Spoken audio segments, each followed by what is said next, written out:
দুনিয়ার এই জীবনের দৃষ্টান্ত হচ্ছে 4টা স্বর্ণের টুকরা আর 3টা লাশের মতো। জীবিকার তাগিদে তারা বের হয়েছে, কর্মসংস্থান করে খাবে। প্রতিমধ্যে তারা গুপ্তধন পেয়েছে, স্বর্ণের বার পেয়েছে, তো বড় বড় 4টা পেয়ে তারা মহা খুশি। আমাদের আর কাজ করা লাগবে না, এগুলো বেচে আজীবন খাবো, সুখে থাকবো। তো 3জন মিলে বললো 4টা স্বর্ণের টুকরা 3জনের মধ্যে ভাগ করে দেওয়ার আগে একজন এক কাজ কর, বাজার থেকে কিছু রুটি নিয়ে আয়, খুব ক্ষুধা লেগেছে, খেয়ে নেই। একজনের রুটি আনতে পাঠিয়ে 2জন মিলে ভাবে ওইটারে যদি মেরে ফেলতে পারি তাহলে তো তোর আর আমার মধ্যে কোনো ঝামেলা নাই। স্বর্ণের টুকরা কয়টা? তুই নিবি 2টা, আমি নেব 2টা। আর যেটারে রুটি আনতে পাঠাইছে ওইটা মনে মনে ভাবতেছে রুটির মধ্যে বিষ মিশাই নিয়ে যাব। কি মিশাবো? বিষ খাইয়া ওইটা শেষ, সবগুলো আমার। তো বিষ মিশায় নিয়ে আসছে, আর আগের পরিকল্পনা অনুযায়ী এই 2জন মিলে তাকে নৃশংসভাবে হত্যা করেছে। হত্যার পরে কয় প্রচন্ড ক্ষুধা লাগছে, লো আগে খায়া লই। 2জন মিলে বাজার থেকে আনা বিষ মাখানো রুটি খেয়ে ওই 2টাও শেষ। স্বর্ণের জায়গায় স্বর্ণ পড়ে আছে, স্বর্ণগুলো নেয়ার মতো মানুষ আর নাই, ঠিক কিনা? এজন্য মানুষের এই চাহিদা কমবে না। বিষ্ণু বলেন আল্লাহ প্রত্যেককে, আমাদের প্রত্যেককে যদি একটা করে স্বর্ণের পাহাড়ের মালিক বানিয়ে দেয়, ওয়ালাই আমলা আফাহু ইল্লা তুরাব। বিষ্ণু বলেন কবরের মাটি যতক্ষণ না তোর মুখে না ঢুকবে, তোর এই চাওয়া চাওয়া খাই খাই সব বন্ধ হবে না। আমরা ব্যস্ত আমাদের ক্যারিয়ার নিয়ে, আমাদের লাইফ নিয়ে, আমাদের সমাজ নিয়ে, আমাদের ফ্যামিলি নিয়ে, আমাদের সন্তান আর সম্পদ নিয়ে আমরা super busy. We are leading a very super busy life. We don't have even a single time to think about death. মৃত্যু নিয়ে ভাবার একটা মুহূর্ত আমাদের নাই। কিন্তু পৃথিবীর সবচাইতে সুনিশ্চিত বিষয় হচ্ছে মৃত্যু, ঠিক কি না? The most certain thing in our life is death. আমাদের জীবনের সবচাইতে সুনিশ্চিত বিষয় হচ্ছে মরণ, মরবই আমরা। And the most uncertain thing in our life is the time of death. আর আমাদের জীবনের সবচেয়ে অনিশ্চিত বিষয় হচ্ছে মৃত্যুর সময়। আমরা জানি না। মরবো যে এটা জানি, জানেন না? কিন্তু কখন মরবো এটা জানি? এই সূরাটা আপনারে এই জিনিসটা জানান দিতে এসেছে যে দুনিয়ার সম্পদ, লোভ, লালসা এগুলো নিয়ে পড়ে থেকো না। এই যে আমাদের ফ্যামিলি, আমাদের বাচ্চা কাচ্চা, আমাদের এত টাকা পয়সার হিসেব, মাস শেষে বাড়ি ভাড়া, গ্যাসের বিল, এইটা সেটা, আপনি কি মনে করছেন যে আপনি চলে গেলে এগুলো থেমে থাকবে? কিছুই থেমে থাকবে না, সব চলবে আগের মতো। থাকবেন না আপনি। মানে এমন দুনিয়া যেটাতে আমি নাই, সব চলে। সকাল গড়িয়ে বিকেল হয়, শীত শেষে গ্রীষ্ম আসে, দিন শেষে রাত নামে, সব চলে, নাই শুধু আমি। চিল্লায় বলেন ঠিক কিনা? অনেক ব্যস্ত আমরা। এই দুনিয়ার পুরো জীবনটা এটা হচ্ছে লালসাময় একটা জীবন। লোভ, মরিচিকা, মায়াজাল, এই মায়াজালে আমরা আটকে আছি। ফলে মৃত্যুর কথা আমরা ভুলে গিয়েছি। পাগলের মতো ছুটছি, আরো টাকা লাগবে, আরো খ্যাতি লাগবে, আরো যশ লাগবে, আরো দাপট লাগবে আমার। এত টাকা দিয়ে কি হবে? এত সম্পদ দিয়ে কি হবে? এত ব্যস্ততা দিয়ে কি হবে তোমার? স্টপ, থামুন, অনেক হয়েছে, আন্না, থামুন। Take a rest, take a breath and think about death. Think that you have to go back to your Lord. একটু বসেন না, একটু ভাবেন যে আমাকে চলে যেতে হবে, চলে যেতে হবে। এই কোলাহল, এই ব্যস্ততা, এগুলো থাকবে, থাকবো না আমি। সাইয়েদনা ওমর ফারুক বলেছেন মুতু ক্বাবলা আন তামুতু, মরার আগে একবার মরো। হাসিবু ক্বাবলা আন তুহাসাবু আলাইকুম, তোমার হিসাব নেওয়ার আগে তুমি একবার নিজের হিসাবটা করো না। কাগজ বের করে একটু লিখো না কি কি ভালো কাজ করছিলা, যেগুলো দিয়ে নাজাতের ওয়াসিলা হতে পারে। 1 2 3, আর কি কি আকাম কুকাম করছো দেখো না, লিখে দেখো তোমার অবস্থাটা কি। মরার আগে একবার মরো। মরার আগে খাটের মধ্যে শুয়ে শটান করে চোখ বন্ধ করে একবার মরার ভান করে দেখেন কেমন লাগে। চোখটা বন্ধ করেন আর ভাবেন আপনি নাই, কি কি হতে পারে ভাবেন।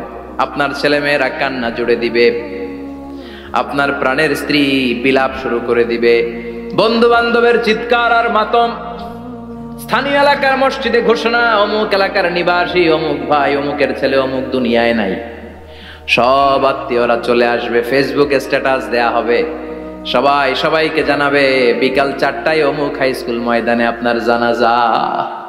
ছুটে আসবে, সবাই ছুটে আসবে আপনাকে শেষ বিদায় দিতে, গুড বাই জানানোর জন্য, আল ওয়াদা, বিদায় জানাতে আসবে সবাই।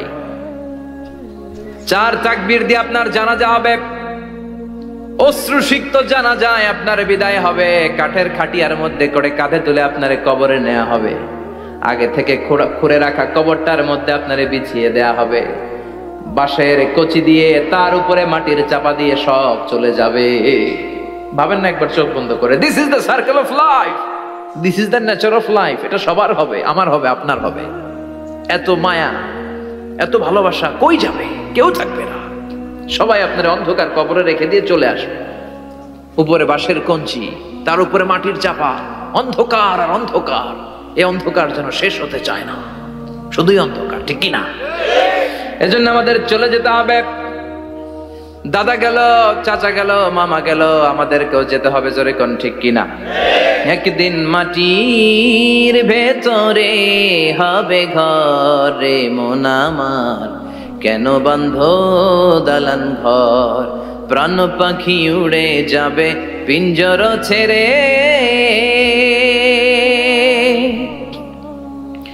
ধরা ধামে সবই রবে, তুমি যাবে চলে, বন্ধু বান্ধব যত, মাতা পিতা দ্বারা সুত, সবই হবে তোমার পরে মন আমার, কেন বান্ধ দালান ঘর, একদিন মাটির ভেতরে হবে ঘরে মন আমার, কেন বান্ধ দালান ঘর, ঠিক কিনা?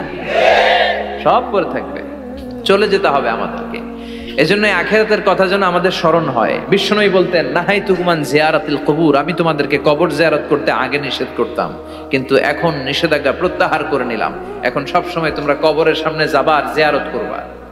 কবরস্থানে যান তো? বড়ুয়া কৃষ্ণপুরের এই গ্রামের কবরস্থান আছে? কোন দিকে? পূর্ব দিকে আছে, গোখরার জলের ওদিকে। যান আপনারা, একটু যাবেন, একটু গেলে আখিরাতের কথাটা স্মরণ হবে। ওখানে ছোট শিশুরা শুয়ে আছে, কিশোর যুবকরা আছে, আপনার মতো তাগড়া যুবক, মুরব্বীরা আছে। এরা এই এলাকায় থাকতো, এরা আকাশ থেকে নেমে আসে না, এই এলাকার সন্তান আজ নাই। একটা সার্টেন পিরিয়ড শেষে আপনিও থাকবেন না। This is the nature of life, this is the circle of life. ছোট্ট শিশু হয়ে এসেছিলেন, শৈশব, কৈশোর, যৌবন, প্রৌঢ়ত্ব। আগে ছিলেন সিঙ্গেল, বিয়ে করে হয়ে গেলেন ডবল। এরপরে আল্লাহ আপনাকে একটা মেয়ে দিল, এরপরে মেয়েকে বিয়ে দিয়ে শ্বশুর হলেন, এরপরে ওই মেয়ের ঘরে সন্তান হতে নানা হলেন। আর কতদিন? অনেক দিন হলো তো, অনেক লম্বা সময় পেয়েছেন আপনি। Think about that. এবার যাওয়ার কথা ভাবেন, আখিরাতের সামানের কথা ভাবেন, ফিরে যেতে হবে। কি শক্তিশালী যুবক, বার্ধক্য চলে আসলে লাঠি ছাড়া চলতে পারে না। কুচকুচে কালো দাড়ি সাদা হয়ে যায়, দাড়ির শুভ্রতা, বয়সের ভার, রং ধরা যৌবন জং ধরে শেষ, ঠিক কিনা? This is the circle of life. যুবক ভাইরা, এটাই জীবন, চলে যেতে হবে, কেউ থাকতে পারবে না, ঠিক কিনা? এটা রিমাইন্ডার আল্লাহ এই সূরার ভেতরে দিয়েছেন যে তোমাদেরকে ফিরে যেতে হবে। এই লোভ লালসা ছেড়ে দাও। রব্বুল আলামিন বলেন, আলহাকুমুত তাকাসুর হাত্তা যুরতুমুল মাকাবির। ও গোলাম, দুনিয়ার সম্পদ, লোভ লালসা তোদেরকে পাগল বানিয়ে দিয়েছে। এই লোভ পাগলামি কোনোদিন তোদের থামবে না যতদিন না তোরা কবরে ঢুকবি, ঠিক কিনা? কার কথা? আল্লাহ বললেন, দুনিয়ার সম্পদ আর লোভ আর মোহে তোমরা গাফেল হয়ে গিয়েছো। আখিরাতের কথা বেমালুম তোমরা ভুলে গিয়েছো। কিন্তু আখিরাতে তোমাদের যেতেই হবে, কবরের বাড়িতে তোমাদের ঢুকতেই হবে, ঠিক কিনা? যেতেই হবে। আমরা ভুলে যাই। আলহাকুমুত তাকাসুর, অতিরিক্ত পাওয়ার লোভ, বেশি বেশি খাওয়ার লোভ, বেশি বেশি জমানোর লোভ মানুষকে গাফেল বানিয়ে দিয়েছে। এটা মানুষের স্বভাব। আরো চাই, আরো চাই, এই স্বভাবটা আছে না নাই? দেখবেন ছোট বাচ্চারা মসজিদে দোয়া অনুষ্ঠান শেষে জিলাপি দেয় না? বড়ুয়া কৃষ্ণপুরে কি দেয়? আগে বাতাসা দিত না, এখন কি দেয়? জিলাপি দেয়, মিষ্টি দেয়। তো মসজিদের 2-3 গেট থেকে যদি দেয়, ছোট বাচ্চারা দেখবেন এদিক দিয়ে কয়েকটা নেয়, নিয়ে আবার ওই গেটে লাইন ধরে।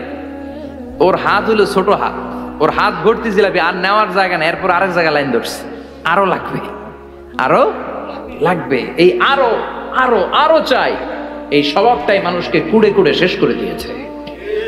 এত লাগবে কেন তোমার? চাহিদার কোনো শেষ নাই। Unlimited demand of human being. যার আছে বেশি তার চাই বেশি। যার সাইকেল আছে তার হুন্ডা চাই, হুন্ডা আছে তো প্রাইভেট কার চাই, প্রাইভেট কার আছে তো প্লেন চাই, প্লেন আছে তো হেলিকপ্টার চাই, হেলিকপ্টার আছে তো ওইটা চাই, ওইটা আছে তো সেটা চাই, ঠিক কি না? এলাকার মেম্বার যে হয়েছে চেয়ারম্যান হতে চায়, আছে না নাই? চেয়ারম্যান সাহেব এমপি হতে চায়, আছে না নাই? এমপি সাহেব মন্ত্রী হতে চায়, আছে না নাই? মন্ত্রী সাহেব প্রধানমন্ত্রী হতে চায়, আছে না নাই? কিন্তু এই দেশে সুযোগ নাই। কথা কন, এই দেশে প্রধানমন্ত্রী সিলেক্টেড, 2-3 জনের বাইরে কেউ প্রধানমন্ত্রী হইতে পারবি না, ঠিক কিনা? আমার এই জীবনে তো আমি 2-3 জনই দেখলাম। বেগম খালেদা জিয়া, মাননীয় প্রধানমন্ত্রী শেখ হাসিনার ছোট্টবেলা দেখেছি এরশাদকে, আমরা তখন ছোট। তো মানুষের চাহিদার কোনো শেষ নাই, যার আছে বেশি তার চাই বেশি। এজন্য বিষ্ণু বলেছেন উনজুরু ইলা মান হুয়া আসফালা মিন, তোমার চেয়ে যে খারাপ আছে ওর দিকে তাকাও। ওয়ালা তানজুর মান হুয়া আ'লা মিন, তোমার চেয়ে যে ভালো আছে ওর দিকে তাকায়ও না, তোমার চেয়ে যে খারাপ অবস্থানে আছে ওর দিকে তাকাও। অনেকে নিজের অবস্থান নিয়ে সুখী না, এরকম আছে না নাই? আল্লাহ আমার এটা দিল না রে, ওইটা দিল না রে, পাইলাম না রে, কিচ্ছু হয় না, কি করব জীবনে, হতাশ। আসলে আছে কিন্তু অনেক, কিন্তু শুকরিয়া নাই, টাকা, ঠিক কি না? নিজের অবস্থান নিয়ে সুখী না, কিন্তু অনেক লোক আছে তারা আপনার অবস্থানে পৌঁছতে চায়। তাদের দিকে তাকিয়ে দেখেন, আপনি যে অবস্থানে আছেন এই অবস্থানে পৌঁছাটা অনেকের কাছে স্বপ্ন। তারা প্রতিনিয়ত সংগ্রাম আর স্ট্রাগল করে যাচ্ছে আপনার অবস্থানে পৌঁছতে, আর আপনি এটা নিয়ে সন্তুষ্ট না। শেখ সাদির নাম শুনেছেন?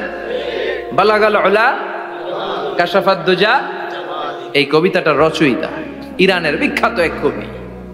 উনি একবার আর্থিক সমস্যার মধ্যে দিয়ে সময় কাটাচ্ছেন, টাকা নাই, পয়সা নাই, পায়ে দেওয়ার মতো জুতা নাই। উনি খুব দুঃখ পেলেন, হায় রে, আমি ইরানের এত বড় কবি, আমার পায়ে দেওয়ার মতো জুতা নাই। দুঃখ ভরা মন নিয়ে রাস্তায় হাঁটতে বেরোলেন। হাঁটতে হাঁটতে হঠাৎ দেখলেন একটা লোক শুয়ে শুয়ে কাঁদছে, ওই লোকটার 2টা পাই নাই, পাই নাই। উনি সেজদায় পড়ে গেলেন, আল্লাহর কাছে ক্ষমা চাইলেন, আল্লাহ অনেক দিয়েছো, শুকর আলহামদুলিল্লাহ। এজন্য যেই পরিস্থিতিতেই থাকি না কেন আমরা কি পড়বো? জোরে বলেন, কি পড়বো? এজন্য আল কানাতু মিনাল ইসলাম, অল্পে তুষ্ট থাকার নাম হলো ইসলাম। সম্পদ লাগবে কিন্তু সম্পদের পাহাড় লাগবে না, ঠিক কি না? অল্প খান, অল্প পড়েন, অল্প জামান, অল্পের ভেতরে বরকত ঢুকাইয়া দিছে কে? দেখবেন যাদের সম্পদ অল্প তারা সুখী বেশি। জরিপে এটা দেখা গিয়েছে, অনেক সার্ভেতে এটা এসেছে, যারা সম্পদশালী এরা দুঃখী বেশি, এদের দুঃখ বেশি, টেনশন বেশি। খুব স্বাভাবিক, টাকা যার বেশি রোগ তার বেশি, টাকা যার বেশি টেনশন তার বেশি, টাকা যার বেশি ঘরে শান্তি তার কম, আছে না নাই? ঘরের ভেতরে অশান্তি, ছেলে কথা শোনে না, ছেলে টানে গাঞ্জা, মেয়ে করে পরকিয়া, আছে না নাই? স্ত্রী কথা শোনে না, ভালোবাসা নাই, ঘরটা জাহান্নামের টুকরা। রোগ বালাই, এক একটা হসপিটাল বিল পরিশোধ করতে মাসে 5 লাখ 10 লাখ, আছে না নাই? কিছু খেতে পারে না, ডাক্তার একেবারে ডায়েট মেনু বেঁধে দিয়েছে, ডায়েট, ভেরি ডায়েট মেনু, এটা এটা এটা এটা কিছুই খাবেন না, শুধু গরু খাবেন না, খাসি খাবেন না, চিংড়ি খাবেন না, খালি ঘাস খাবেন, ইচ্ছে মতো ঘাস খাবেন, মানে ঘাস জাতীয় যত আইটেম আছে সব খাবেন, শাক খাবেন, সবজি খাবেন, সালাদ খাবেন, গরু, চিংড়ি, মুরগি, গোশত, ইলিশ কিছু খেতে পারে না। তাহলে রোগ বেশি, খাওয়ার মজা নাই, ঘরে সাংসারিক শান্তি নাই, খালি ব্যারাম আর ব্যারাম, ঠিক কিনা? কিন্তু সম্পদের পাহাড় ঘটেছে। আর অল্প যারা খায়, অল্প পড়ে, রিক্সাওয়ালা, কুলিওয়ালা, অল্প বেতনের চাকরি, কিন্তু হক হালালি মেনে চলে, দেখবেন শান্তি আছে অনেক। হ্যাঁ, বাসা ভাড়া দেয়, ফ্যামিলি চালায়, বাচ্চাদের স্কুল বিল, এরপরও মাস শেষে 1-2 হাজার টাকা হাতে থেকে যায়। আর ওর প্রতি মাসে 10 কোটি টাকা ইনকাম, তারপরও ব্যাংকের ঋণ আছে না নাই? সুখ কারে বলে? কিভাবে আপনি সুখকে ডিফাইন করবেন? সুখ তো টাকায় কিনা যায় না, শান্তি টাকা দিয়ে হয় না, শান্তি দেওয়ার মালিক কে? শান্তি আছে অল্প খেয়ে শুকর করার মধ্যে, শান্তি আছে আলহামদুলিল্লাহর মধ্যে। চিল্লায় বলেন ঠিক কিনা? এজন্য অল্প খাবো, অল্প পড়বো, অল্প জামাবো, অল্পের ভেতরে বরকত দিয়েছে কে? দেখেন ধনী ভাইরা খেতে পারে না, কিন্তু রিক্সাওয়ালার কি সমস্যা হয়? রিক্সাওয়ালারা সব খেতে পারে, কুলিওয়ালা, দিনমজুর, এরা একেবারে স্লিম সুঠাম দেহি, মেদহীন পেট, পেটে কোনো মেদ নাই, ভুড়ি নাই। আর কোটিপতিদের মেদ আছে না নাই? এত বড় বড় পেট, ঠিক কিনা? আমাদেরও পেট আছে, তবে হালাল পেট, এটা হারাম টাকা দিয়ে এই ভুড়ি বানাই নাই আমরা। চিল্লে বলেন ঠিক কিনা? রিক্সাওয়ালা, কুলিওয়ালা নিজেও নামাজ পড়ে, বউও নামাজ পড়ে, বাচ্চাটাও নামাজ পড়ে, রিক্সা চালায় আর জিকির করে লা ইলাহা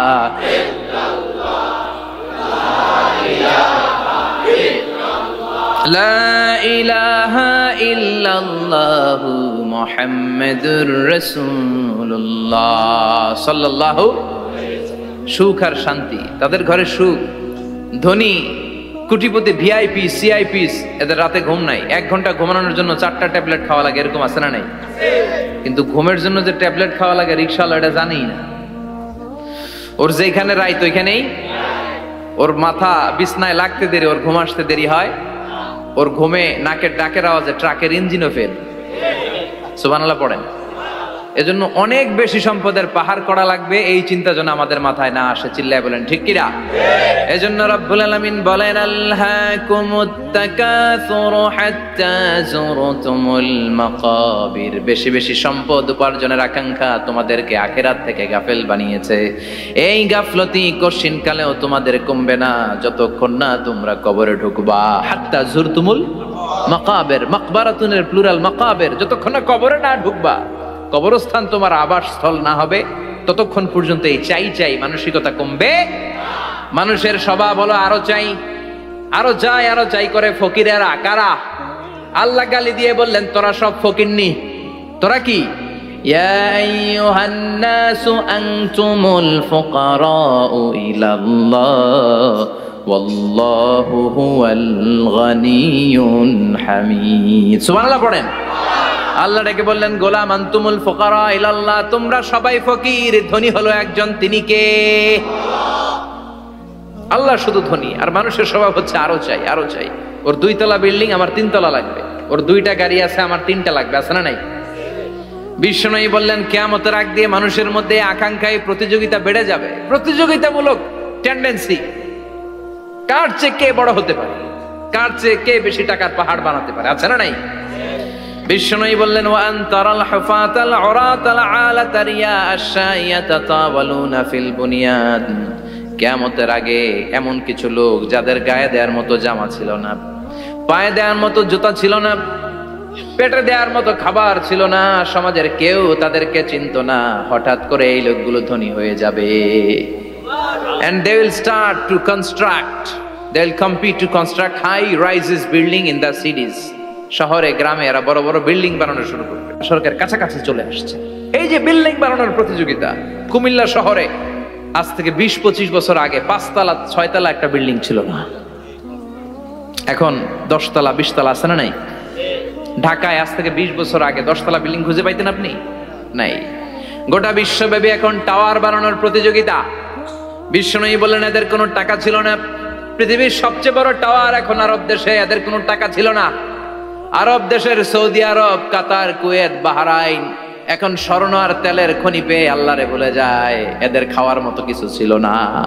এদেরকে আমার দাদারে শুনতাম বলতো কাবলিওয়ালা বলতো। কি বলতো? এদেশে আসতো জায়নামাজ তসবিহ ছড়া খেজুর টেজুর বিক্রি করার জন্য। এরা জেলে পাড়ার লোক ছিল। আরব সাগরের তীরবর্তী এলাকার মানুষ, সাগরের মাছ মেরে এরা জীবন ধারণ করতো। আল্লাহ এদেরকে তেলের খনি দিলেন, গ্যাসের খনি দিলেন, এখন তারা বড় বড় টাওয়ার বানায়। আছে না নাই? বুর্জ আল খলিফা, কি উঁচা বিল্ডিং, 828 মিটার উঁচু। জেদ্দা আছে 1000 মিটার উঁচু কিংডম টাওয়ার। তাইওয়ানে আছে তাইপেডাং টাওয়ার 101 তলা। মালয়েশিয়া আছে পেট্রোনাস টুইন টাওয়ার 88 তলা। চায়নাতে আছে সাংহাই টাওয়ার, একটার পর একটা টাওয়ার। প্রতি বছর অ্যানাউন্স করতেছে যে ওদেরটা আছে আমাদেরটা বড় বানাও। কাতার কয় ওরা বানাইলে আমরা পারবো না কেন, আমরা বানাবো আরো বড়। আছে না নাই? শাগালাতকুমুত তাকাসুর, যে আরো লাগবে, আরো বড় হতে হবে, এই টেন্ডেন্সি মানুষকে আখিরাত থেকে একেবারে গাফেল বানিয়ে দিয়েছে। চিল্লায় বলেন ঠিক কিনা? টাকার পাহাড় বানাতে চায়, দরকার থাকলেও চায়, না দরকার থাকলেও চায়। বর্তমান পৃথিবীর সবচেয়ে ধনী লোকটার নাম জানেন? কি নাম? হ্যাঁ, বিল গেটস। ওর যে কত টাকা ও নিজেও জানে না। ওর পকেট থেকে যদি $100 একটা বান্ডিল পড়ে যায়, এটা তুলতে ওর যত সময় লাগবে, ও না তুলে যদি হেঁটে যে আইডিয়া নিয়ে হাঁটতেছিল ওইটা নিয়ে হাঁটে, ওদিকে আরো বেশি ইনকাম হয়ে যাবে। এত টাকা তার, এটা তোলার সময় তো তার নাই। ওয়ারেন বাফেট নাম শুনছেন? হাজার হাজার কোটি ডলারের মালিক। প্রিন্স ওয়ালিদ বিন তালার, সৌদি ধনকুবের নাম শুনেছেন? ওর একটা বিমান আছে, প্রাইভেট জেট প্লেন। এই বিমানটার 70% মেড অফ গোল্ড। বিমানের 70% স্বর্ণ দিয়ে বানানো। গত কয়েক বছর আগে আমি ব্রুনাই গিয়েছিলাম। ব্রুনাইয়ের সুলতানের নাম হাসান আল বালখিয়া। উনি একটা প্যালেস আরবিতে বলে কাসার, মানে হচ্ছে রাজপ্রাসাদ। পৃথিবীর সবচাইতে বড় রাজপ্রাসাদ ব্রুনাইতে বান্দার শ্রী বেগাওয়ানে অবস্থিত। আমি গিয়েছি ওখানে। প্রায় 1800 থেকে 2000 কক্ষ আছে ওই প্যালেসে, রাজপ্রাসাদে। ওই রাজপ্রাসাদের টয়লেটের কমোড গুলো মেড অফ গোল্ড, স্বর্ণ দিয়ে বানানো। নাউজুবিল্লাহ পড়বেন না। এই হাসান আল বালখিয়া নিজে বিমান চালায়। ওর সংগ্রহে 500টা রোলস রয়েস লাক্সারিয়াস কার আছে। 500 রোলস রয়েস। গুগল ইউটিউব যারা করেন সার্চ দিলে দেখবেন ওর কি পরিমাণে গাড়ি। রোলস রয়েস গাড়ি হচ্ছে one of the luxurious car in the world. Car ব্র্যান্ডের মধ্যে যত দামি কার ব্র্যান্ড আছে এর মধ্যে রোলস রয়েস একটা, যেগুলোর দাম কমসে কম এদেশের টাকায় 8 কোটি থেকে 10 কোটি টাকা। আচ্ছা বলেন, এই গাড়িগুলো যারা হাই প্রোফাইলের ভিআইপিস, তারা ফ্যামিলির সবাইকেও যদি একটা করে গাড়ি দেয়, একজনের কয়টা গাড়ি দরকার? 5টা, 10টা, 20টা? বললাম যে 20টা গাড়ি লাগবে ওনার। 500 গাড়ি দিয়ে উনি কি করবে? তার সংগ্রহে 500টা রোলস রয়েস। স্বর্ণেরও গাড়ি আছে, তার স্বর্ণের পালঙ্ক আছে, আমি দেখে এসেছি। পোরশে, ফারারে, লাম্বরগিনি, এই টাইপের যে ব্র্যান্ড গুলো আছে, অভাব নাই। তার মানে আছে, যার বেশি চায় তত বেশি। চিৎকার করে বলেন ঠিক কিনা? এজন্য আল্লাহ বললেন আল্লাহকুমুত তাকাসুরু হাত্তা যুরতুমুল মাকাবির। দুনিয়ার লোভ তোমাদেরকে আখিরাত থেকে গাফেল বানিয়ে দিয়েছে। দুনিয়ার লোভ লালসার মধ্যে পড়ে আখিরাতকে বেমালুম তোমরা ভুলে গিয়েছো। এই গাফলতি কোনোদিন কমবে না যতদিন না তোমরা কবরে ঢুকো। ঠিক কি না? সম্পদ উপার্জনে ইসলাম বাধা দেয় না, কিন্তু সম্পদ হৃদয়ে স্থান দেয়া যাবে না। সম্পদ উপার্জন করতে হবে, খরচ করে ফেলতে হবে। বেশি সম্পদশালী হতে হলে আল্লাহর সন্তুষ্টির জন্য যাকাত দিতে হবে। কে দিতে হবে? দে যাকাত, দে যাকাত, তোর দিল খুলবে পরে, আগে খোলো খাত। দে যাকাত, দে যাকাত, তোরা দে রে যাকাত। ঠিক কি না? দিল পরে খুলবে, আগে হাত খোলেন। হাত খুললে দেখবেন দিলটারে খুলে দিয়েছে কে? সাইয়েদনা মুসা আলাইহিস সালামের জামানায় ওনার চাচাতো ভাই ছিল মিশরের সবচাইতে বড় ধনী, যাকাত দেয় নাই। তার কি করুণ পরিণতি হয়েছে কোরআনে আছে না নাই? এত সম্পদ ছিল, তার সম্পদগুলো সে সিন্ধুকে আটকে রাখতো। আর এই সিন্ধুকের চাবিগুলো আলগানোর জন্য, কাঁধে নেওয়ার জন্য 10 জন লোক লাগতো। সিন্ধুক কাঁধে নেওয়ার জন্য, সিন্ধুকের চাবির গোছা কাঁধে নেওয়ার জন্য কয়জন? তাহলে কি পরিমাণ সম্পদ ছিল? সাইয়েদনা মুসা বললেন, সম্পদের মালিক তুই হস নাই, আল্লাহ বানাইছে। কারণ বলে ইন্নামা উতিতুহু আলা ইলমিন ইনদি, আল্লাহ আমারে সম্পদ দেয় নাই, আমি আমার মেধা খাটিয়ে সম্পদ বানিয়েছি। যাকাত আমি দিব না। মুসা বললেন তাহলে আযাবে পড়বি, কারণ কয় পারলে আযাব আন, পারলে আযাব আন।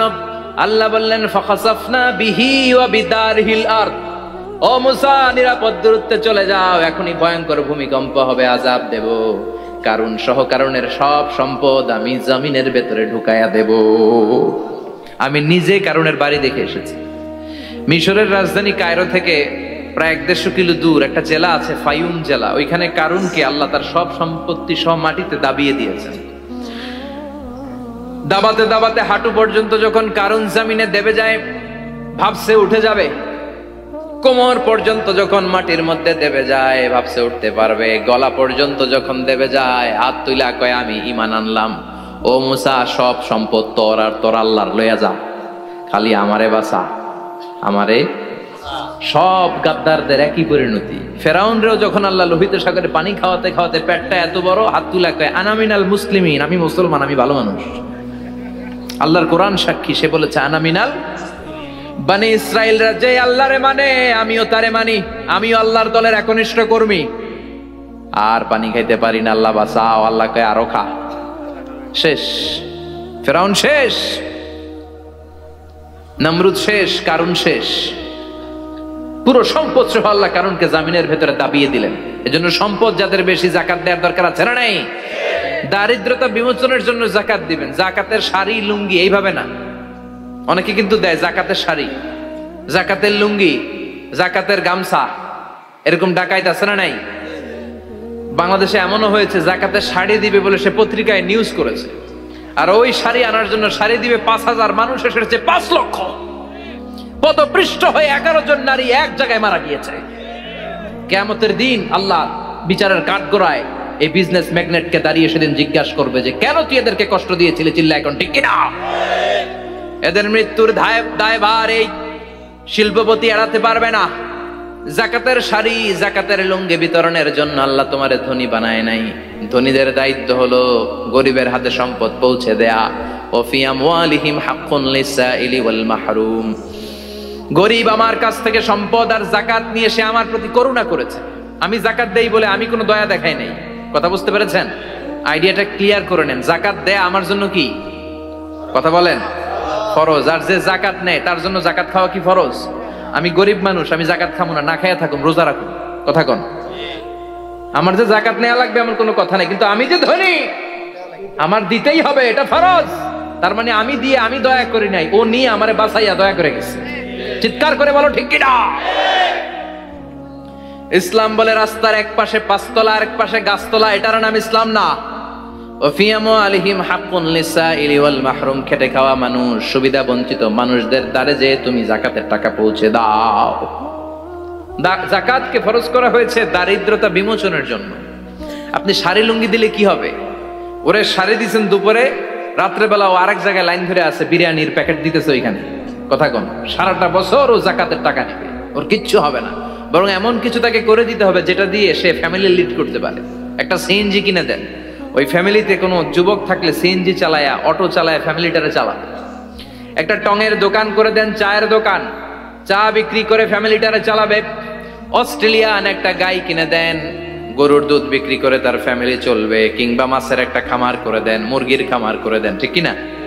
ওমরে ফারুক বলতেন এমন ভাবে যাকাত দাও যাতে করে যাকে যাকাত দিয়েছে জীবনে কোনোদিন সেজন্য আর কারো কাছে যে হাত পেতে যাকাতের জন্য দাঁড়িয়ে না থাকে।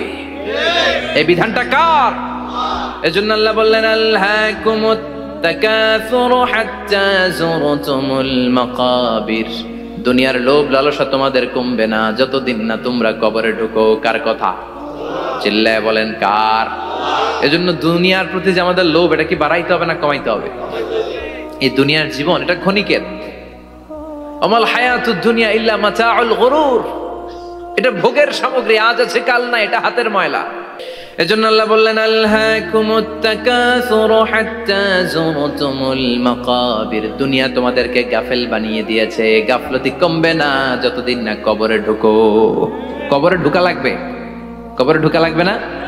কবরে আমাদেরকে যেতেই হবে, যেখানেই থাকেন। কবরের প্রশ্ন আছে না নাই? অনেকে বলে হুজুর বিমান হামলায় মারা গিয়েছে, বিমান জ্বলে পুড়ে ছাই হয়ে গিয়েছে, তার কবর কোথায়? তার আত্মাটা যেখানে আছে ওই জায়গায় প্রশ্ন আছে না নাই? অনেকে বলে হুজুর সাগরের মধ্যে পড়ে মারা গিয়েছে, তিমি মাছ খেয়ে ফেলেছে, তার কোনো অস্তিত্ব নাই, কিন্তু তার রুহুটা আছে না নাই?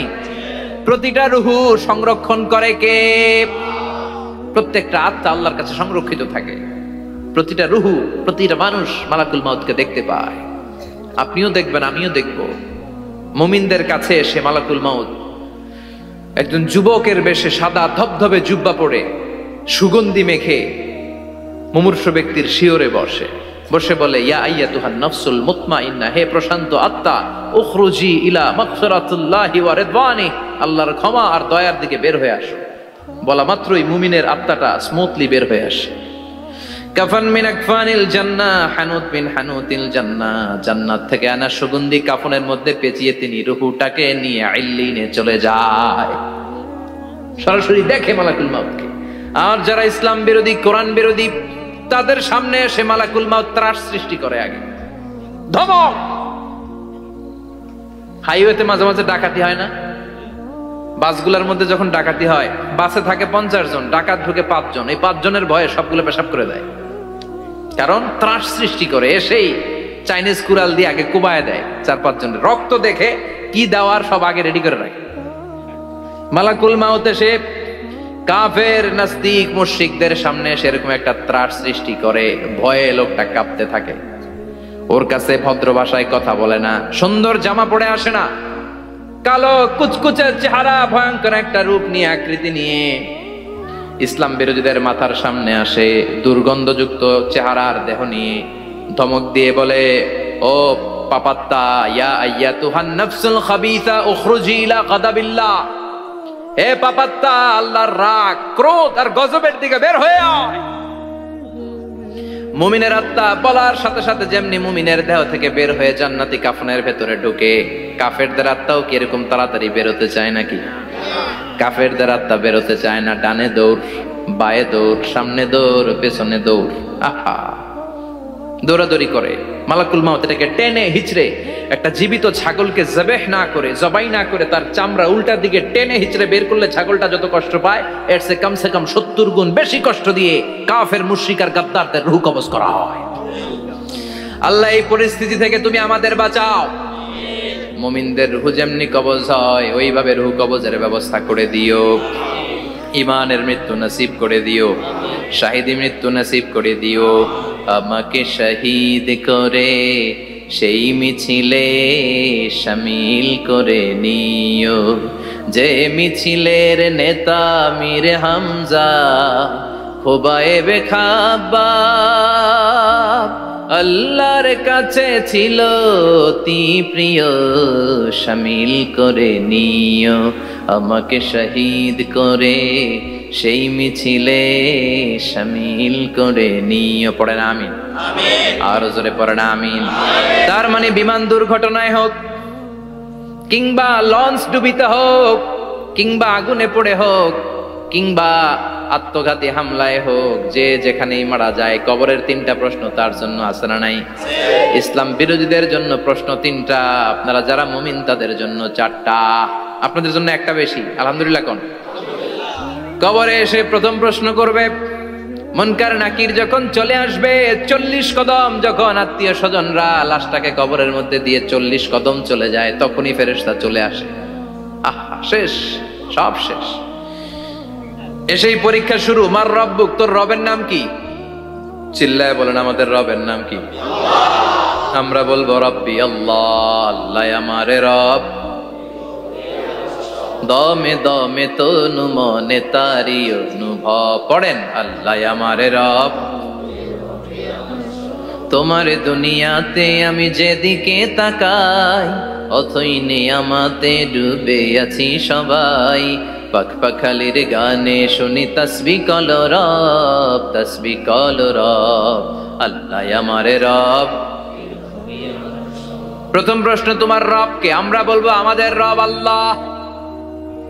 দ্বিতীয় প্রশ্ন, ওমা দীনু, তোমার ধর্মের নাম কি? আমরা কি বলবো? তৃতীয় প্রশ্ন, বিশ্বনবীর চেহারা দেখিয়ে বলা হবে আতারিফু হাদার রাজুল, এই লোকটারে চিনো নাকি? আমরা বলবো চিনি, আমাদের প্রাণের নবী, ঠিক কি না? চাঁদের চেয়ে সুন্দর তুমি নবী আমার কমলিওয়ালা, দু জাহানের বাদশা তুমি প্যারা নবী সাল্লে আলা, চাঁদের চেয়ে সুন্দর তুমি নবী আমার কমলিওয়ালা, ঠিক কি না? 3টা প্রশ্নের যথাযথ উত্তর যখন দিয়ে দিলেন, আপনার জন্য অতিরিক্ত আরেকটা প্রশ্ন করা হবে, ওয়ামা ইলমুক, তোমার নলেজ কি? 3টা প্রশ্নের উত্তর যে তুমি করতে পারলা, কিভাবে পারলা, কেমনে জানলা? নকল করে বলছো নাকি জেনে বুঝে আসছো? নকল হয় না? এখন তো পরীক্ষা চলতেছে বোধহয়। কি পরীক্ষা? এসএসসি পরীক্ষা। নকল হয়? কৃষ্ণপুরে নকল নাই না? এখন মনে হয় এগুলো একটু কমছে। একটা সময় ছিল অনেক নকল হইতো। পাঞ্জাবের ভিতরে নকল, পকেটে নকল, টুপির ভিতরে নকল, মৌজার ভিতরেও নকল, এমনকি মেয়েরাও নকল করে পরীক্ষার হলে আসে না নাই? স্কেলের মধ্যে লিখে নিয়ে যায়, হাতের মধ্যে লিখে নিয়ে যায়, ওড়নায় লিখে নিয়ে যায়, কাপড়ে লিখে নিয়ে যায়, আসে না নাই? ফেরেশতারা বলবে নকল করছো নাকি? কেমনে জানলা? 3টা প্রশ্নের উত্তর তুমি কেমনে বললা? আল্লাহ তোমার রব, ইসলাম তোমার ধর্ম, এই লোকটা বিশ্বনবী, কেমনে চিনলা? আপনাকে তখন বলতে হবে আমি কোরআন থেকে শিখেছি, আমি হাদিস থেকে শিখেছি, আমি ইসলাম জেনে বুঝে মেনেছি, আমি আন্দাজে কোথাও ঘুরি নাই। চিল্লায় এখন ঠিক কিনা?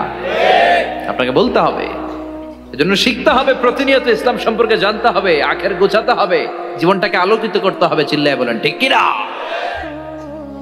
4টা প্রশ্নই যখন হয়ে গেল, ফেরেশতারা বলবে আহলান ওয়া সাহলান ওয়া মারহাবান বিক, খোশ আমদেদ, কংগ্রাচুলেশন, খুশ আমদেদ, কংগ্রেচুলেশন, সব প্রশ্নের উত্তর তুমি পেরেছো। ফায়ুফসাহু লাহু কবরুহু ৭০ যিরাআন, আপনার কবরটারে ৭০ হাত লম্বা করে দেয়া হবে। ওয়ায়ুফতাহু লাহু বাবুন ইলাল জান্নাহ, আপনার কবর থেকে জান্নাতের দিকে দরজা খুলে দেয়া হবে। ওয়ায়ুলবাসু মিন লিবাসি আহলিল জান্নাহ, জান্নাতের 2টা রেশমি কাপড়ের পোশাক এনে আপনারে পরিয়ে দেয়া হবে। আর বলা হবে নাম কানাউমিল আরুস, ঘুমাও, sleep, you should get some sleep now, তোমাকে লম্বা সময় পাড়ে দিতে হবে, ঘুমাও। কানাউমিল আরুস, যেমনি বর বাসর রাতে আরামসে ঘুম দেয়, বাসর রাতে যেমনি বর কনেকে নিয়ে মধুর ঘুম দেয়, তুমিও ঘুমাও, কেউ তোমার ঘুম ভাঙবে না। মালাক ইসরাফিলের কিয়ামতের জন্য ইসরাফিলের সিংহায় যে ফুৎকার আছে, ওই ফুৎকার ছাড়া কোনো কিছুই তোমার ঘুম ভাঙাতে পারবে না। আলহামদুলিল্লাহ পড়েন। আল্লাহ আমরাও যেন 4টা প্রশ্নের উত্তর দিয়ে লম্বা একটা ঘুম দিতে পারি, পড়ে না আমিন। ওয়াম্মাল কাফির ওয়া আহলুশ শিমাল, আর ইসলাম বিরোধী যারা, তাদের সামনে আসবে মালাকান আসওয়াদান আজরাকান, কৃষ্ণ বর্ণের দেহ, নীলাভ বর্ণের 2টা চোখ, গায়ের রং কালো, চোখের রং নীল, দেখতে কেমন লাগে? আলিফ লাইলার ভূতের মতো, কথা কন। গায়ের রং কালো, চোখের রং নীল। ফেরেশতা 2টা আসবে, এসে ত্রাস সৃষ্টি করবে, এসে বলবে বল তোর রবের নাম কি? মার রব্বুক।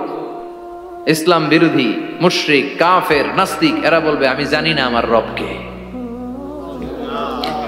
আমি জানি না, আমি তো আজীবন শুধু চেয়ার করেছি, মদ খেয়েছি, আমি ধর্ষণে সেঞ্চুরি করেছি দুনিয়ার বুকে, আমি টেন্ডারবাজি করেছি, চাঁদাবাজি করেছি, আমি মাস্তানি করেছি, আমার দাপটে এলাকার ইসলাম প্রিয়রা বাসায় ঘুমাতে পারে না।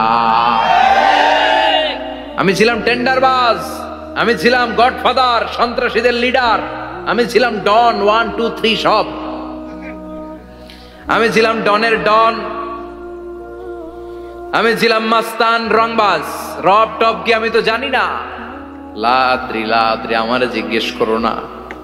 আবার প্রশ্ন করা হবে ওয়ামা দীনুক, তোর ধর্মের নাম কি? বলবে লা আদরি, আমার কোনো ধর্ম নাই, আমার কোনো ধর্ম নাই, আমি শুধু মৌজ মাস্তিতে ছিলাম, আমি আনন্দ ফুর্তি করেছি, ইসলাম নিয়ে আমার মাথা ব্যথা ছিল না, আজীবন ইসলামরে আমি বাস দিয়েছি, চিল্লায় বলেন ঠিক কিনা?